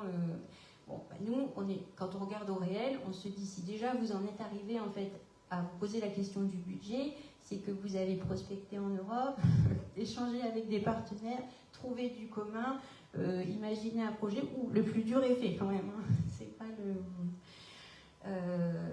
du coup, c'est pour ça qu'on insiste beaucoup aussi sur plutôt l'amont. La partie technique et appui, on l'a fait, mais honnêtement, aujourd'hui, c'est pas ça qui fait la différence. Par exemple, il y a aussi une autre chose, souvent on nous dit mais c'est pour des grosses structures. Finalement, quand on regarde au réel en France, c'est pas forcément des grosses structures parce que les gros établissements, peut-être il y a cette question de nécessité, oui, c'est une vraie question. Finalement, c'est plutôt des structures qui sont plus petites, pas forcément avec beaucoup de personnes, mais qui par contre se disent ça, dans le développement de ce que je veux faire et dans la question que je me pose, en fait, je peux pas le faire tout seul aujourd'hui. J'ai vraiment besoin de le confronter, j'ai besoin de le construire avec d'autres. Et là, finalement, la différence, elle ne se fait pas tellement entre grand et petit, elle se fait plutôt dans le concernement ou la nécessité de se dire ça, j'ai besoin d'aller ailleurs, en fait, et ça me concerne et j'ai envie de le construire avec d'autres. Et après, pour ce qui concerne des projets, il y en a après, ça peut être vraiment des choses très très diverses parce que peut-être à l'inverse de ce qu'on connaît en France, où on a des dispositifs publics qui partent vraiment... ça part déjà pas par la culture, mais par la création, le plus souvent. Et dans la création, c'est hyper scindé, quoi. Si vous êtes musique de ceci, vous n'êtes pas musique de ceci, ça exagère un peu, mais c'est un peu comme la conversation que vous aviez tout à l'heure sur comment on définit, en fait, entre le média tactique, le numérique... l'avantage, peut-être au niveau européen, c'est que ça, on l'a pas. En fait, et ce qui est peut-être un peu déroutant aussi des fois, et c'est pour ça peut-être des fois qu'on voit là aussi qui est un peu finalement ça part par des enjeux. Donc ça dit aujourd'hui en fait il y a de la transformation. On voit qu'en fait il y a le changement climatique qui nous pose en fait des questions de changement de modèle assez quand même de manière pressante. Il y a comment on fait ça dans quelque chose qui est quand même assez juste et dans une société qui est un peu plus ouverte et représentative en fait de la société. Comment ça on le fait comme vous disiez à l'ère et encore numérique ou en tout cas dans quel rapport à la technique. Ça c'est le point de départ du programme en fait. Et après il n'y a pas beaucoup plus que ça en fait comme ligne directrice. C'est à chaque en fait on va dire groupe de se dire moi ça à mon endroit comment on interprète en fait cet enjeu là et c'est tel type d'expérimentation Par exemple, comme on disait, qu'est-ce qui ferait qu'il y ait une communauté qui, utilisant la réalité virtuelle de manière éthique et soutenable, ça veut dire quoi? Comment on fait ce réseau-là? Comment on mutualise des moyens? Comment on expérimente des dispositifs artistiques? Voilà, c'est plus ce schéma-là. Moi, quand je vous écoute, Laurent, je me dis qu'il y a encore beaucoup de communication à faire, de pédagogie, d'information. Ce que vous nous avez dit, c'est qu'il y a des représentations qui sont sans doute un peu fausses, un peu tronquées, la difficulté. Moi-même, dans le métier que j'exerce, il y a un projet européen, me semble, est une usine à gaz complètement. Mais parce le gaz que, n'est pas tellement précieux. Juste par rapport à ça, c'est pas que au niveau du. Enfin, le programme, par exemple, c'est la toute petite représentation. Enfin, c'est un exemple d'une représentation qui a complètement faussé sur les questions européennes. Donc, on est vraiment parti par toujours cette question d'institution et de financement sans jamais se dire c'est un ensemble de personnes qui vivent sur un même territoire. Et, est-ce que vraiment, à un moment donné, on peut regarder ça plutôt que voilà comment on s'est construit de manière nationale et puis c'est ça qui nous structure et qui nous détermine. On peut être nomade, il y a plein d'autres manières en fait de le. Et voilà, et ça c'est ce qui est compliqué, c'est que souvent cette partie-là, elle est plus paradoxalement très ancrée dans le réel et en même temps pas dans les représentations qui sont souvent très liées à l'institution. Mais les choses vont bouger nécessairement parce qu'il y aura nécessité de trouver des moyens parce que les choses, vous avez tout à l'heure nécessité fait loin, mais on est un peu là-dedans aussi. Oui, mais avec un budget pour la culture c'est pas qu'une question de. Je pense que c'est pas qu'une question de budget, c'est ce que je disais tout à l'heure. Ce serait faux de penser qu'un budget européen même, vous faites 10 fois Europe créative, c'est nécessaire, parce que je veux dire, c'est très très important. Hein. Mais au regard de ce que ça veut dire aujourd'hui, de déconstruction, de la manière dont on a envisagé les choses, des rapports de compétition, des réseaux qui ne sont pas là, honnêtement, il y a besoin de beaucoup plus qu'un programme européen pour le faire. Il y a une vraie question d'engagement, je pense, de beaucoup plus de monde et vraiment d'animation aussi comme de ces questions-là et de se dire collectivement pourquoi c'est important et d'aller construire du réseau. On le voit là, par exemple, sur la guerre en Ukraine qui s'est déclenchée donc, le 24 février. Il y a aussi des fois des besoins d'urgence de coopération et aussi après de reconstruction. Et voilà, c'est aussi des questions qui se posent très directement. Je me tourne vers le public présent. N'hésitez pas, si vous avez une intervention, une réflexion, je vais me tourner vers monsieur, lui passer mon micro et la parole en même temps. Merci, je m'appelle Nicolas Ticot, je suis artiste hybride, on va dire, pluridisciplinaire, utilisant les technologies. De Lyon, on a une structure depuis 99, ça fait un petit moment. Et quand c'est arrivé, cette question d'Europe créative, tout ça, on nous expliquait que c'était très complexe. Donc on a une petite structure, on était quand même 4 à l'intérieur, c'est pas 4 temps plein à l'époque. Et là, je voudrais donc, vous me dites que c'est pas très si compliqué que cela. La technique, non. La conception, par contre, voilà, un peu plus. Un peu plus, la conception, ça veut dire, là maintenant, vous êtes, j'ai des questions un peu concrètes, parce que là, je me dis, tiens, mais vous me donnez envie de repartir sur le chemin européen, nous qui sommes plutôt international, plus international finalement, on fonctionne plus avec les instituts français, des choses comme ça. Et donc, c'est à partir de combien on peut obtenir ce genre de subventions pour un type de projet, et combien d'acteurs. Je suis très très basique, hein, mais ça va m'aider à faire mes choix aussi. Voilà, et comment ça fonctionne véritablement maintenant. Parce qu'à plusieurs reprises, on s'est posé la question, à chaque fois on se remet dedans et on nous dit que ça va être difficile, et là peut-être que ça s'est simplifié tout simplement. Réponse de Laurence Baronne, merci pour votre intervention du Relais Culture Europe. Pour être assez simple, dans Europe Créative, en coopération, donc sur le volet vraiment culture, la petite échelle c'est 3 en fait, 3 partenaires de 3 pays différents. Donc c'est pas un ticket d'entrée qui est si grand que ça en fait. Et à partir de combien de budget, enfin combien vous donnez, vous avez des barrières de... Je redis que nous on ne donne rien. Voilà, vous êtes vraiment en interface. Oui, vous orientez sur des oui. Par exemple, ça veut dire 200 000, vous pouvez avoir 200 000 euros de subvention. Et par contre, ce qui est intéressant, là, c'est le fait aussi de la crise Covid, c'est que les taux de cofinancement en fait, ont augmenté, parce qu'il y avait souvent cette question du cofinancement. Selon où on était en Europe aujourd'hui, apporter du cofinancement, ça n'a jamais été facile, mais là, c'est quand même très compliqué. Là, par exemple, sur une petite échelle, c'est un taux de cofinancement de 80%. Donc, c'est quand même assez accessible aussi. Il y a vraiment eu une vigilance sur cette question du cofinancement, puisque compte tenu de l'économie aujourd'hui, c'était vraiment une clé. Là, pour le coup, une vraie barrière à l'entrée, plus que la technique. Laurent, je vous donne la parole encore un petit peu. Oui, après, je fais tourner.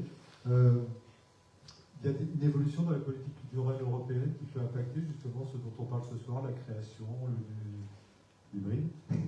Et l'Europe, il y a quelque chose là, dans la nouvelle programmation, je crois une programmation c'est 5 ou 6 ans, quelque chose comme ça, qui va plus s'orienter des projets sur des choses digitales par exemple ou pas ou... En fait, c'est déjà le cas, puisque vraiment les enjeux vraiment de la programmation, c'est transition écologique, inclusion et numérique. Donc ça, de toute façon, c'est déjà en fait le cas. C'est vraiment... Comme je disais, c'est la spécificité, c'est de ne pas partir par les questions en fait, de secteur, mais de vraiment partir par les enjeux et de dire, alors ça, aujourd'hui, qu'est-ce que ça veut dire en termes de conditions de création, de circulation et d'innovation. Donc ça, j'ai attendu que ça, c'est après, sur les questions de politique culturelle, j'allais dire... ça sera aussi ce que le débat va en faire, mais qui ne relève pas que de l'institution. Au niveau de l'institution, oui, il y a une nouvelle programmation. L'institution en tant qu'UE. En tant qu'UE, mais UE égale Parlement égale résultat des élections nationales et gouvernement européen. Là, il y a des élections européennes dans 2 ans. Une nouvelle commission, des élections européennes. Vu le contexte dans lequel on est, les élections... d'extrême droitisation des pays européens? Oui, assez clairement. Là, on voit bien les résultats en Suède. En Italie, c'est quand même compliqué. En Espagne, c'est extrême droitiste aussi. En France, on est pas mal non plus. Il y a plusieurs autres... il y a des risques aussi de revenir... Là, c'est très ouvert pour le moment. Alors, assez bataillant avec une question du marché derrière, mais quand même la crise a quand même remis la question sociale en fait de manière assez forte. Et après, il y aurait vraiment besoin d'un vrai débat en fait aussi qui laisse pas que l'institution en fait elle-même décider. Un débat au niveau européen? Non, un débat vraiment chez les acteurs, dans les secteurs, pour faire remonter des voix, parce que ça manque en fait ce débat-là. Il y a besoin en fait de nourrir aussi et de vraiment imaginer ce que serait en fait une politique culturelle aujourd'hui dans le contexte qu'on connaît, qui serait autre. Qui pourrait être un contre-feu justement potentiel à l'orientation politique européenne, on comprend. C'est-à-dire que selon l'orientation politique, le contre-feu ne viendra pas de l'institution. Par contre, de se dire oui, qu'est-ce qui fait qu'aujourd'hui on en est là, et de le prendre par contre par la race, peut-être de se dire qu'est-ce qui vraiment fait que culturellement il y a quelque chose que peut-être on n'a pas suffisamment travaillé, qui fait qu'au bout de tant d'années et de décennies, on a ces résultats-là, et peut-être de revenir en fait et de se dire d'être au réel, c'est-à-dire la question d'une multiculturalité, quelle qu'on l'appelle, elle n'est pas évidente. La question de l'accueil, elle n'est pas évidente. On peut dire aujourd'hui que si on regarde au réel comment on vit les tensions, et peut-être c'est partir de ça pour se dire qu'est-ce que là, comment ça on le retravaille. Parce que par exemple, derrière, et après vraiment j'arrête, mais on a beaucoup des mots aussi, diversité, etc. Mais pour moi, c'est un peu comme avec technologie. En fonction de ce qu'on met en fait derrière, ça peut masquer quand même aussi un type de diversité. Il y a beaucoup de débats aussi aujourd'hui sur les constructions décoloniales aussi, dans le rapport à la nature et beaucoup plus largement. Donc c'est des questions de fond. Et ça, on aurait besoin aussi de travailler aussi culturellement dessus. Merci Laurence pour ces explications. Il nous reste un petit quart d'heure. Juste pour terminer peut-être ce chapitre d'accompagnement, quand on a préparé cette émission, Cédric, tu m'as dit les structures d'accompagnement, on aurait vraiment à regarder à l'étranger. Il y a des structures qui accompagnent peut-être de façon plus efficiente qu'en France, et tu me citais, entre autres, le Centre Wallonie-Bruxelles, ou alors le Goethe Institute. Est-ce que tu peux développer? Oui, alors je vais peut-être pas me faire des amis là, mais non. On a en France un avantage certain, c'est le réseau des instituts français, mais qui sont attachés aux affaires étrangères, qui ont œuvrent aussi beaucoup pour la culture, qui représentent quand même très bien la France et dans beaucoup de zones du globe, mais qui sans doute, peut-être aussi parce que l'exception culturelle française dont on se targue depuis de nombreuses années, fait qu'il y a beaucoup de demandes et donc peu d'élus. Mais je ne pense pas me tromper quand même en disant que d'année en année, les moyens alloués à ce qui pourrait soutenir la création artistique française à l'étranger ont vraiment diminué, vraiment baissé. Et là où il me semble que certains pays, avec lesquels on travaille, comme le Centre Wallonie-Bruxelles, comme le Québec avec le Conseil des arts et des lettres du Québec, comme le British Council, comme certaines grandes instances publiques et fondations à Taïwan et au Japon, alors c'est pas tout le temps, nous on a une politique sur le long terme avec l'Institut français, et quand ça monte doucement, et quand ça baisse doucement. Mais c'est quand même des tendances assez qu'il est dur de renverser.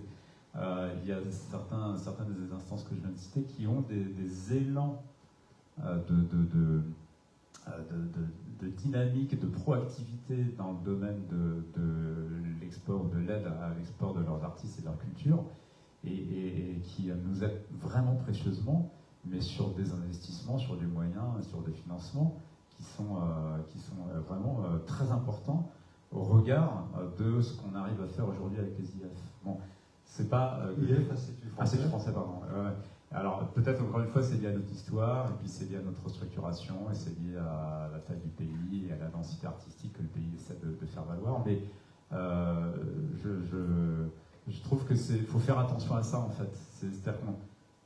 Et nous, même les premiers au sein de notre projet, comme Scopit & Solux, on s'endort vite sur nos lauriers. Voilà. Il faut juste faire attention à ça, à toutes les échelles, à l'échelle territoriale, métropolitaine, régionale, internationale. On s'endort vite sur nos lauriers, on a fait des belles choses. N'oublions pas que la culture n'en fera que de meilleures avec les aides et avec les soutiens et avec les attentions soutenues aussi de nos politiques ou de nos instances. Il nous reste 10 petites minutes et je me tourne toujours vers le public. Il est bienvenu pour intervenir quand il le veut. Et même s'il n'intervient pas, il est bienvenu quand même. On va parler on a parlé de beaucoup de choses. On a parlé de création évidemment, on a parlé de politique, on a parlé même de dimension sociale. On a effleuré ou prononcé le mot peut-être d'environnement, écologie. Moi je vais parler de bilan carbone et je vais donner la parole à Rocio Berenguer, mais chacune pourra intervenir bien sûr. Est-ce que dans ce dont on parle là, de dimension européenne, de dimension créative, de dimension hybride, la question justement de sa responsabilité écologique, c'est quelque chose que vous, Rocio, vous avez intégré, est-ce que vous faites voyager vos œuvres plus que vous-même? Comment ça se passe? Quelle est votre réflexion de ce point de vue-là? Moi, j'ai une supplication à faire. C'est vraiment même plus qu'une demande. Je supplie que les prix des trains descendent ou qu'ils soient juste abordables pour que... Moi, là, je dois aller à Madrid, de Paris à Madrid. Moi, là, déjà, quand je vais à Barcelone, même si ça me coûte 400 € aller-retour Paris-Barcelone, 400 €, tout fait. Je fais un peu voilà. Voilà, 400 € parce que le train Paris-Barcelone, c'est 200 €. L'Espagne n'avait pas mis de la gratuité dans les transports cet été? On a entendu beaucoup parler de ça. Ça, je ne sais pas. Ouais. C'est l'Allemagne, pas l'Espagne. Mais par région. Ouais, à l'intérieur des régions, ouais, peut-être. Donc, votre supplique, c'est ça, la supplication, c'est... Là, voilà. on doit voyager. Moi, là, je vais à Madrid et on se disait, allons-y en train. Mais qu'est-ce que ça veut dire aller en train de Paris à Madrid? Mais on voudrait, vraiment, c'est pas une question de... Vous êtes en train de dire que l'avion peut coûter 40 € pour le même parcours? Oui, que l'avion de faire Paris-Madrid, ça ne me coûte rien, qu'on est 5 à voyager, et que c'est très bête de faire ces allers-retours en en avion, parce que c'est beaucoup de carbone pour une distance qui n'est pas si folle. Mais si tu regardes combien ça coûte de faire ça en train, c'est la folie. C'est la folie. Donc, même pour les trains, parfois, bon, c'est juste, c'est fou qu'on soit dans cette situation dans laquelle prendre l'avion, on doit vraiment réduire extrêmement le fait de prendre l'avion et qu'il n'y a pas derrière une responsabilité de part de l'État, des États, de réduire les coûts des trains. Malgré ça, je crois que beaucoup vous rejoignent dans ce que vous dites, Rocio, ici. Au-delà, la réflexion, vous, de vos déplacements, au-delà de cette cherté, le principe de dire, voilà, est-ce que vous, par principe, vous dites, j'évite de me déplacer, je vais plus faire déplacer mes œuvres. Le regard de Cédric là-dessus m'intéresse par ses contacts de programmateurs qu'il peut avoir. Comment ça se passe pour vous? C'est une réflexion qui commence à se faire jour ou vous êtes vraiment là-dedans depuis un petit moment? Non, c'est bien, mais maintenant je culpabilise de manière que je ne culpabilisais pas avant.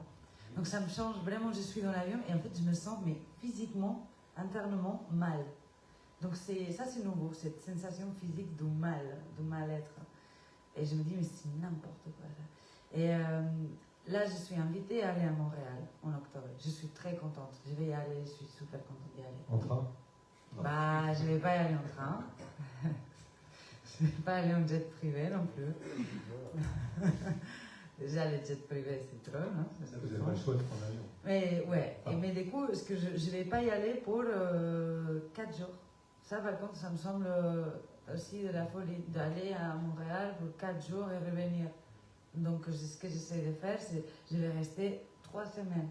Et je vais profiter pour faire ça, et puis ça, et puis ça, et rester, voir d'autres gens. Et voilà. Déjà, s'il y a un grand déplacement, bah, que ça soit plus développé que faire des gros déplacements pour 3-4 jours, où ça, c'est vraiment...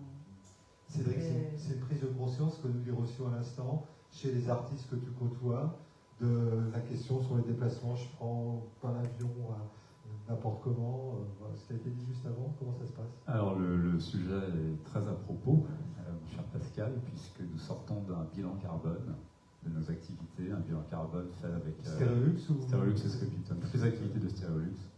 Un bilan carbone qui nous a pris 1 an de travail, d'analyse très très pointue, très détaillée, avec un audit externe. Enfin, c'est quelque chose de méga pro qu'on n'aurait jamais pu faire tout seul. Notre bilan carbone, bien évidemment, est, comme vous en doutez, catastrophique. Pas plus que n'importe quel lieu culturel, mais pas mieux non plus. Enfin, voilà. c'est catastrophique aussi. Voilà, c'est pas bon du tout. Ouais. Quels sont les... Ouais, en fait, paradoxalement, contrairement à ce qu'on pourrait imaginer, ce qui rend le bilan carbone catastrophique et les leviers sur lesquels on va agir ou on peut agir, c'est pas tant la mobilité des artistes, même si là-dessus il y a du travail à faire, et on y travaille aussi. Rocio respire. Et notamment sur Scopiton cette année, si vous avez vu ou si vous allez voir le mapping de Joanie Le Mercier sur le mur d'eau, qui est une proposition assez singulière et vraiment, vraiment belle, vraiment chouette, en fait, ça paraît dingue, mais l'artiste il n'est pas là. Voilà.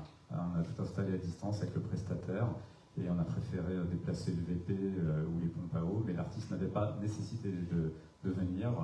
On n'est pas très déçus, on est tout à fait en phase avec ce qu'il fait, et il faut s'habituer aussi à ce genre de choses. Il faut s'habituer à des pièces qui sont fabriquées en duplication pour ne pas voyager et pour utiliser des ressources, des matières premières ou des compétences locales. Il faut accepter des contextes de tournée qui sont des contextes où on n'a pas la primeur, on n'a pas la date unique, on n'a pas le seul à présenter le projet. Il faut accepter que la collaboration ou la mutualisation soit sur un territoire assez restreint. Nous, on était contents quand il y avait qu'une date à Berlin et à Nantes. Aujourd'hui, il y aura une date à Saint-Nazaire et à Angers et à Rennes, et ce sera beaucoup mieux comme ça. Voilà, ça c'est des démarches dans lesquelles on a vu. Pour revenir à ce que je disais, c'est que parce que nous, c'est inscrit dans notre projet artistique et culturel. Il y a trois gros axes, 3 grosses révolutions dans lesquelles on s'est engagé officiellement. Je vous promets, c'est des engagements fermes, c'est pas du greenwashing. C'est la RSO, le développement durable, notre bilan carbone à très court terme, et la parité femmes-hommes. Voilà, pour décrire des choses qui nous animent vraiment et qui irriguent le projet au quotidien. Et sur le bilan carbone, ce qui est le plus désastreux, c'est le déplacement, surtout pour des festivals en fait, c'est le déplacement des publics. Et c'est le catering. Le catering, vulgairement, c'est la restauration. Voilà, artistes et public. C'est ça qui est désastreux aujourd'hui. Après, évidemment, la mobilité des artistes ou des œuvres. Mais ça vient en 3e place. Donc les leviers aujourd'hui, ils sont là-dessus. Je ne vous raconte pas le dossier épineux que c'est entre nous, dans le secteur, et même entre nous dans une même structure. Parce que c'est des habitudes et des visions, des considérations qu'il faut tordre le cou, qu'il faut révolutionner. Dans une certaine urgence en plus. Et dans une grande urgence. Les artistes autour de vous, Rocio, ont la même préoccupation de vous, la même culpabilisation. Je crois qu'on culpabilise tous de plus en plus d'ailleurs. Vous rejoignez un peu ce que dit Cédric, le constat? Moi, ce que j'observe autour de moi, c'est que ça va d'un extrême à l'autre. C'est que je vois, je parle avec des gens qui c'est rien à ça, voilà, qu'ils n'ont rien à foutre, que ça ne le concerne pas, que ouais bon bah si ça va péter, de toute façon c'est pas à nous, hein. C'est pas à nous, c'est toujours jamais à nous, donc il y a toujours un autre qui doit se prendre la responsabilité des trucs et tout. Et vraiment que aucun et dans l'art souvent, ça dépend dans quel milieu, mais plus dans l'art contemporain, plus dans certains milieux, tout ça. Je pense que les spectacles vivants, je sais pas, ils gardent quand même assez proche ces questions-là.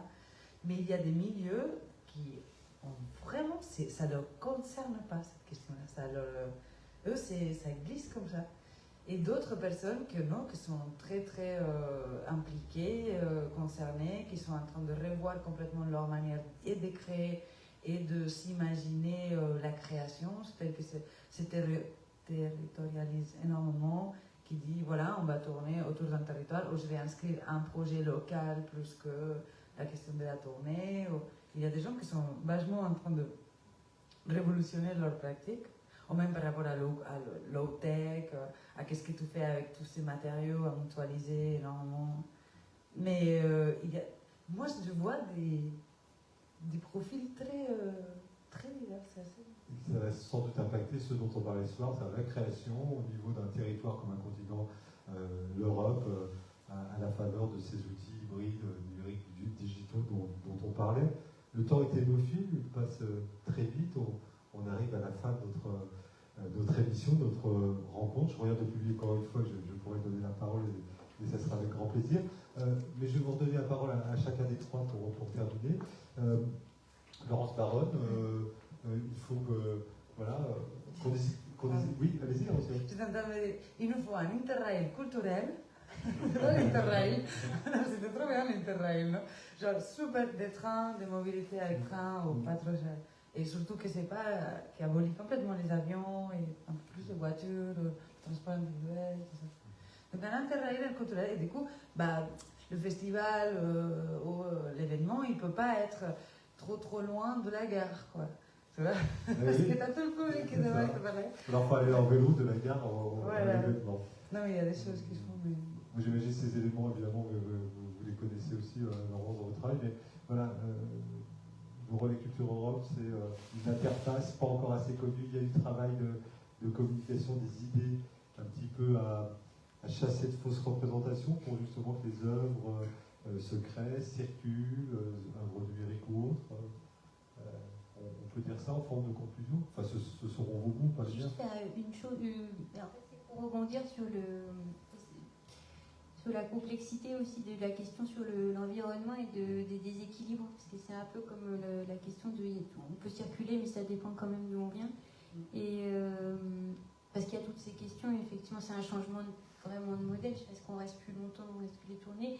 Et en même temps, il y a aussi à prendre en compte que selon d'où on vient, en fait, des fois, il n'y a pas le choix, en fait. Et que si vous venez du Kosovo, si vous venez de Sarajevo, selon les... qu'il y a aussi ça, en fait, à prendre en compte, c'est comment il y a une équipe... Enfin, comment ça, dans les calculs, on a quelque chose qui a un rapport aussi d'équité, en fait, par rapport à ça. Et de se dire, voilà, prenons tous les éléments, en fait. Et l'autre chose, c'est comment on garde quand même un certain type quel équilibre on trouve entre une relocalisation, en fait, qui peut signifier aussi réenfermement et quelque chose où il y a quand même de la circulation d'idées et de personnes. Et, ça, pour nous, en tout cas, c'est une question forte. Merci beaucoup d'être venu ce soir Laurence Baronne, et puis on peut aller sur votre site et en savoir beaucoup plus sur ce que vous faites tout au long de l'année. Grand merci également à Rocio Berenguer. Merci à vous. Voilà, d'être venu. Un petit mot, un projet particulier dans les tiroirs sur lesquels vous êtes en train de travailler actuellement? Là, j'ai 2 actualités. Ah ouais. Donc, une, c'est à partir du 27 septembre, on présente à la BNF de Richelieu, à Paris, à le nouveau site de la BNF, une installation qui ça nous a pris 4 ans de recherche et développement. L'idée, c'est botophone, donc l'idée, c'est que tu peux parler avec une œuvre littéraire. Donc, on a développé un système interactif de dialogue, donc à partir d'intelligence artificielle, à partir d'un chatbot. Donc, pour pouvoir accéder ou parler avec des œuvres littéraires. Donc, là, c'est parce que c'est à cause, dans l'occasion des 400 ans de la mort de Molière, que du coup, c'est dans cette occasion que c'est Don Juan de Molière en particulier. Mais après, cette œuvre, elle veut se déplacer, circuler, et pouvoir accueillir d'autres œuvres littéraires, mais en les incarnant, en le rendant dialectique. Botophone, c'est ça le nom? Botophone. Jusqu'à quand? Ça va être jusqu'au 15 janvier. D'accord. À la Bibliothèque nationale de France. À la nouvelle lieu qui vient d'ouvrir de Richelieu. Parce qu'il y a 2 sites. C'est classe. Ça va être très joli et on peut venir à parler avec ces personnages qui deviennent les poétiques et tout ça. Et l'autre actualité, c'est on va sortir un projet qui s'appelle, comme je disais, The Bad Wits, donc les mauvaises herbes. Ils existent déjà sur Instagram, on peut les suivre sur Instagram. Et c'est un groupe de musique transespèces qui propose des imaginaires et des gestes pour des futurs désirables au possible, en se réinventant la manière d'être humain autrement. C'est bien de faire suivre ces mots futurs et désirables, c'est important. Et il faut qu'on fasse l'effort créatif, imaginatif et tout ça, d'imaginer plein de choses. On a plein de choses à imaginer. Vous, les artistes, vous avez une importance capitale là-dessus. Hein. En fait, c'est que notre réel dépend de ce qu'on est capable d'imaginer et de partager en tant que représentation. Et c'est là le marge de potentialité du réel dans lequel on va développer et du coup devenir, donc être. Et si on n'ouvre pas ces imaginaires-là, si on ne raconte pas plein d'autres possibles, il y a certaines images trop étroites qui vont nous rattraper, on va se coincer dedans et on va rester coincé. Merci Rocio, merci à vous. Cédric, merci beaucoup évidemment d'avoir participé aussi à la préparation de cette émission. Merci infiniment. Et puis moi j'ai une pensée particulière pour toi, tu m'as autorisé à en parler parce que tu vas partir vers d'autres aventures qui ne sont pas forcément dessinées, mais après près de 25 ans dans la structure dans laquelle tu as beaucoup donné, tu as beaucoup construit. Donc je voudrais qu'on applaudisse Cédric pour ça, parce qu'il a fait beaucoup pour vraiment, j'en suis témoin. Voilà, je t'ai autorisé à en parler, je ne voulais pas qu'on en parle, mais je t'ai autorisé à en parler. Voilà, complètement. Donc merci pour ça. Et puis bon vent pour la suite. Et puis pour la suite de Scopitone, parce que Scopitone, ça n'est pas terminé. Il y a encore de grands rendez-vous et on peut aller sur le site de Scopitone, là aussi, pour se renseigner. Des choses accessibles, même si on n'a pas de place à... Absolument, jusqu'à demain soir. Juste un petit mot sur l'histoire de l'écologie quand même, parce que j'ai fait des petites boutades en disant pas de numérique et hybride et tout ce qu'on veut. On est les premiers à utiliser le mot numérique, mais je pense que dans tous les sujets, il faut éviter les radicalités, dans tous les propos, dans toutes les démarches. Et l'écologie n'échappe pas à ça, bien au contraire. Et on n'est pas obligé d'élever des chèvres dans le Larzac, et j'adore le Larzac et le fromage de chèvre, pour avoir une conscience écologique. Et on peut continuer à faire du numérique en prenant de la hauteur et en ayant des réflexions pour un futur désirable. Voilà, j'aimerais qu'on applaudisse nos 3 invités ensemble. Merci, c'est la fin de l'émission. Merci pour l'accueil à la Maison de l'Europe, Europe à Nantes, à Lisa Chami, chargée de communication, et à Céline Arcouet, la directrice de lieu. Merci beaucoup. Merci à Manon Riba qui a réalisé cette émission et à Emma Glazé qui a beaucoup communiqué justement pour la notoriété de tout cela. On ne quitte pas l'affaire, nous, Pop Media, sur la Nantes Digital Week, parce que rendez-vous le mercredi 21 septembre, donc mercredi prochain, à l'espace Cosmopolis de Nantes à 18h30, dans le cadre cadre de la NDW, comme on dit, sur le thème médias et réseaux sociaux, des amis face au sexisme, point d'interrogation, avec un très bon plateau. On aura Pierre du magazine Les Autres Possibles, une femme de Trônons la Une, une association qui se bat pour la représentation des femmes un peu plus équitable dans les médias. Dans les médias, 80% des experts, c'est des mecs, plutôt vieux, plutôt blancs. Donc voilà, ouais, carrément, en France en tout cas. Et puis il y aura Over the Rainbow, voilà, une blogueuse nantaise, tout à fait intéressante, et je vous invite vraiment à écouter ces podcasts. Merci de votre attention, merci à vous, et puis bon vent pour tout, pour nos vies, etc. Et vive les artistes et la création et le numérique et l'Europe. À bientôt.